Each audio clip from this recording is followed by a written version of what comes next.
got to the airport, we went through security, we checked our bags. We had like a really nice day in London today. Saw some friends. Now we're just having something to eat, doing some work on our laptops, and then waiting until we can go to our gate.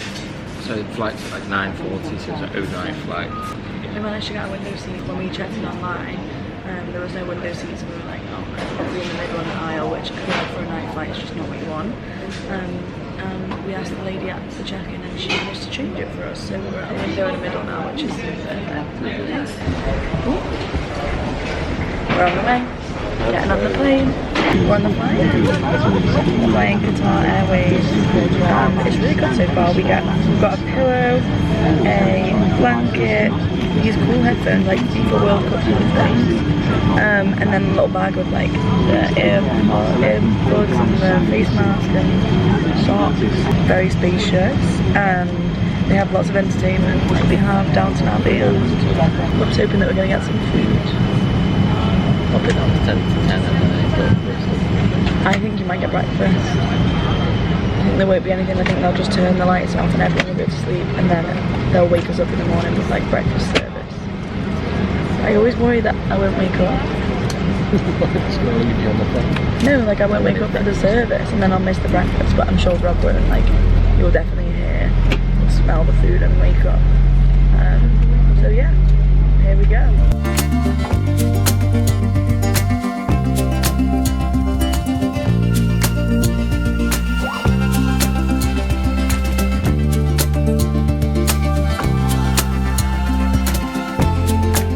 Got to Doha airport and it's huge. Like, I've never been to the Middle East or anywhere in Asia actually, and like I knew it was going to be like this, but it's huge.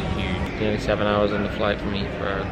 It's 5:15 in our heads, but in this time it's 6:15. So only like an hour, I think.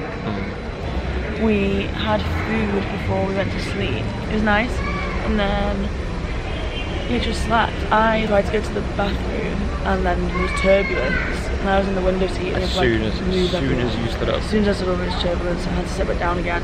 And then there was basically turbulence like the whole time. They had the fasten seatbelt signs on like almost the whole flight. But it was fine, like we didn't really notice it, but it just meant that I couldn't go to the bathroom. So I needed the toilet literally the whole flight. But I managed to sleep anyway through it. And our next flight is 5 hours to Colombo.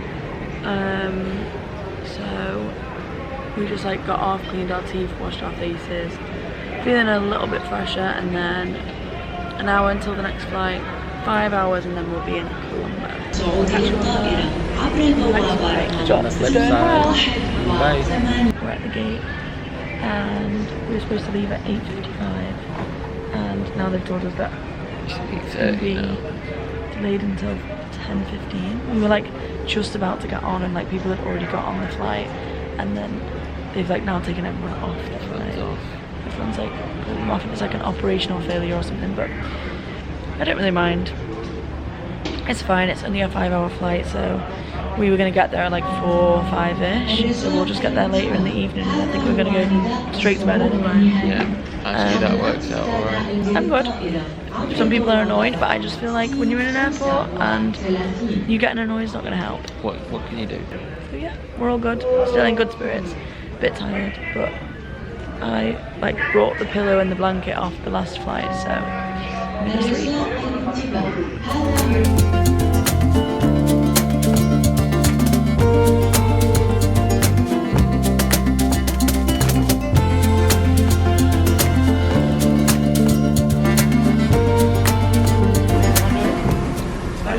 was a long one. Middle seat, terrible.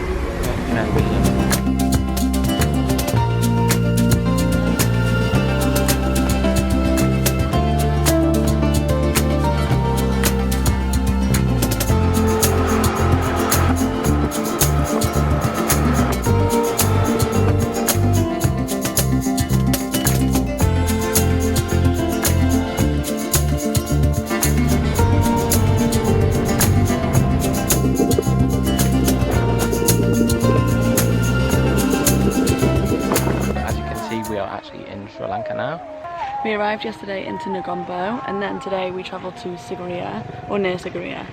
We just checked in and it seems really, really nice. The guy, Roy, who owns it, is lovely.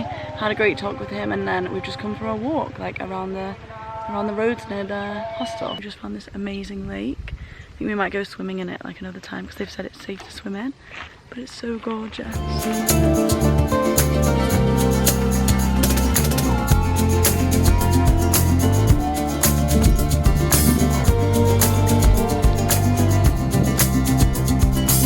Got here like 6 o'clock yesterday evening. I basically just like settled into the room. We chatted with Roy, the owner, for a bit, and he told us about like the history of the hostel and what's been going on the last couple of years in Sri Lanka and like the politics and stuff, which is something that like a lot of people said to us before we left, because currently the Foreign Office in the UK says not to travel to Sri Lanka, but as expected after us travelling around Latin America last year and kind of seeing those countries for the first time beyond like what the media says about them, this so far seems to be kind of similar. It's honestly fine so far. Yeah, like life is moving on, so yeah.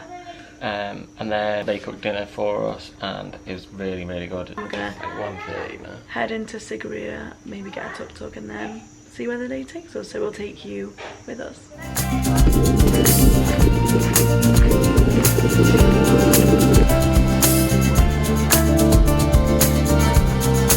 We're currently walking out of Sigiriya Rock. We came into Sigiriya on the tuk-tuk, have a look around the town, we had some food, it was really nice. Mine was good. I had like a pineapple milkshake, which I always try to have for breakfast.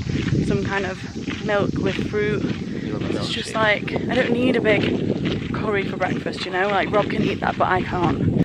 We met this couple in the restaurant and we're gonna go and do the rock if you want to come with us. So we were like, okay, cool, like we'll share a tuk-tuk and come do the rock. We got to the ticket place and the tickets to go up the rock were 30 USD each, which is just beyond our budget. We're also not dressed for it, like we've got our sandals on. Yeah, and I didn't have anything to cover my shoulders and I was just a bit worried that I would be allowed to do it but it'd be disrespectful, and like that's just never what we want to do, or like make other people feel uncomfortable. So basically it was just a bit too expensive. We decided to miss it and to walk back. It was a nice walk. We're gonna go back into town. We're gonna do the other rock, the one that's literally opposite it, tomorrow morning at sunrise, and it's literally like £2.50 or something. Yeah. And you get the same views and stuff. Pidurangala looks out onto Sigiriya, so you get to see Sigiriya like ahead of you, which I think will be beautiful.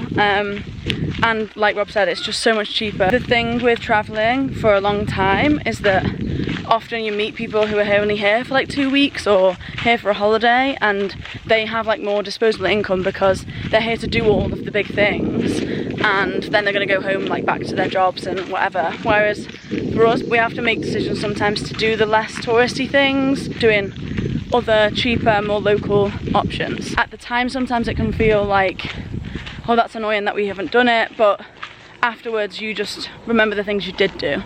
That fear of missing out is fleeting. We're now walking around this like beautiful road, and that in itself is an experience. Monkeys everywhere. And this one's got a little baby holding on.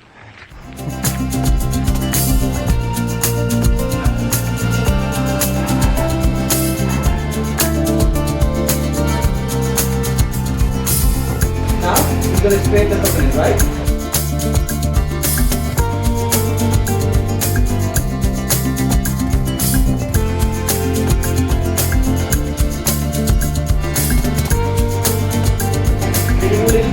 And you rotate the coconut to the other side, like that, yes.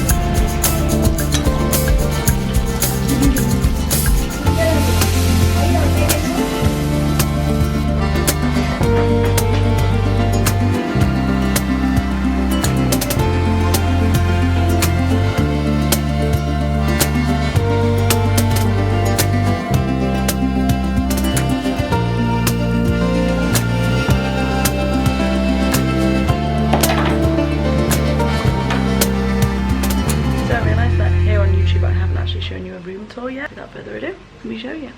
So this is the entrance to our little private room. I guess there's like another one here, but there's no one staying there right now.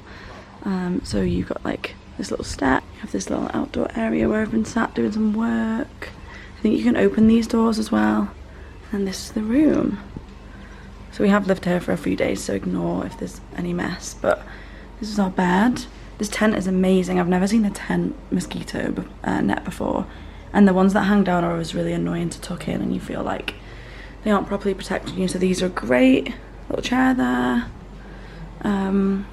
This room has a fan and also an AC, which is amazing.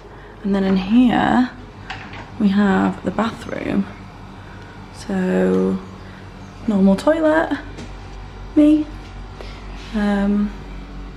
All nice, and then an open shower, which is so beautiful. Even to shower in the rain is so nice. So you literally look out like this. So gorgeous. And that's the room tour. The place is called Roy's Villa Sigiriya. You can find it on booking.com and I think Hostel World, but we just booked direct through Instagram, which is just at Roy's Villa Sigiriya. And the place is beautiful. There's so many gorgeous like plants and like just a really nice little restaurant area, and they're actually building a restaurant now, which is gonna have potentially those like big square hammock things you can sit in and look out at the view. We're paying $25 per night to stay here, which is not expensive in the grand scheme of things, but in terms of our budget, it's definitely over budget. They do have other options, like if you want to stay with just a fan, then you can do that and it's cheaper. And then someone's just arrived and he's staying in a dorm, so it'd be interesting to see how much dorms are as well. We have done some great things here though. We have loved chatting to Roy, and Roy's son is amazing. He knows like every currency for every country, and he's been quizzing Rob, and they taught Rob how to play a Sri Lankan local game. And we did a cooking class last night, which you will have seen. So it's been a beautiful stay. We've loved it. It's been a bit of luxury while we get over the jet lag.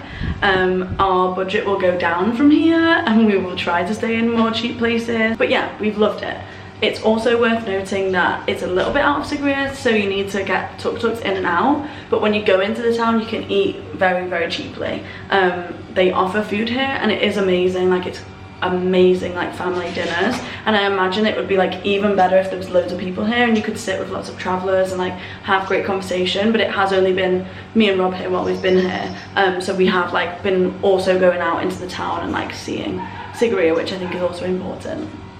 This is future Am editing this video and realised that we never actually said goodbye. We just started the next vlog straight away. I also wanted to say that when we were going from London to Sri Lanka and we checked in, they asked us for 3 things, so it might be useful. COVID, minimum 2 doses, travel insurance that included COVID cover, and proof of onward travel, which we use bestonwardticket.com, always have, and never had any problems. We actually bought this onward ticket at the check-in desk.